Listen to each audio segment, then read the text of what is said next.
আমরা এ পর্বে দেখব কিভাবে রিশিডিউল করে একটা সেলস অর্ডারকে। আমরা সেক্ষেত্রে যাব অ্যাকাউন্টস অ্যান্ড ফাইন্যান্স থেকে ট্রানজ্যাকশন থেকে সেলস ইনভয়েস।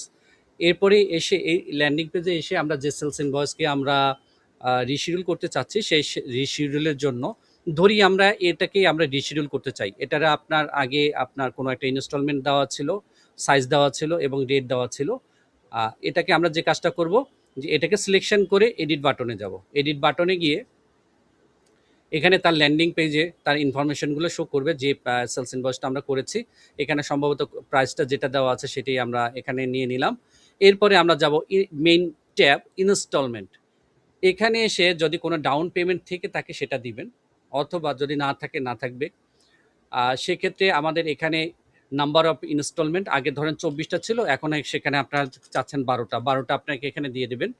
এবং আমরা জানি 1 মাস পরে আমাদের ইনস্টলমেন্টটা শুরু হবে। যে ইনস্টলমেন্টটা আপনি ডেটটা দেবেন আজকে থেকে বা যেখান থেকে আপনি শুরু করতে চাচ্ছেন সেই ডেটটাকে এখানে প্রেজেন্ট করবেন। আমরা মনে করি 8 তারিখ থেকে শুরু করতে চাচ্ছেন, বা 1 মাস পরে সে 1 মাস পরে যে ডেটটা হবে অগাস্টের 8 তারিখ থেকে আপনি শুরু করতে চাচ্ছেন বা 9 তারিখ থেকে শুরু করতে চাচ্ছেন। ইন্টারেস্ট রেট আগে ছিল 24 বা 12, ধরি আমরা গেছিল 12, এখন আপনি এটা করতে চাচ্ছেন 16 করে দিয়ে দেবেন। 16 করার পরে এইখানে যে রেডিও বাটনটা থাকবে এই রেডিও বাটনটাকে অন করে দিবেন। তাহলে আবার আমরা একটু রিচেক করি যে ইনভয়েস অ্যামাউন্ট কত ছিল। যদি ডাউন পেমেন্ট থেকে তাকে দিবেন।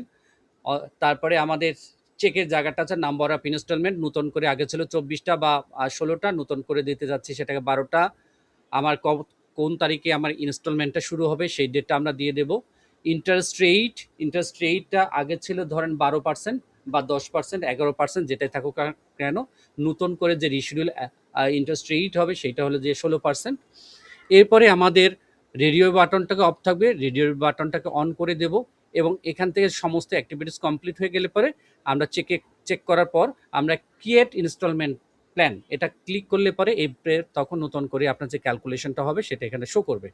শো করার পরে আমরা সেভ ইনভয়েস দিব। সেভ ইনভয়েস দেওয়ার পরে সেটাকে আমরা আপডেট করে দেব। আপডেট করে সিলেকশন করে, যেটা আমরা জানি আপডেট ব্লেজার, আপডেট করে দেওয়ার পরে আমাদের শুরু হয়ে যাবে আমাদের নতুন যে রিশিডিউল প্রসেস, সেই অনুযায়ী ক্যালকুলেশন করতে থাকবে। Thank you.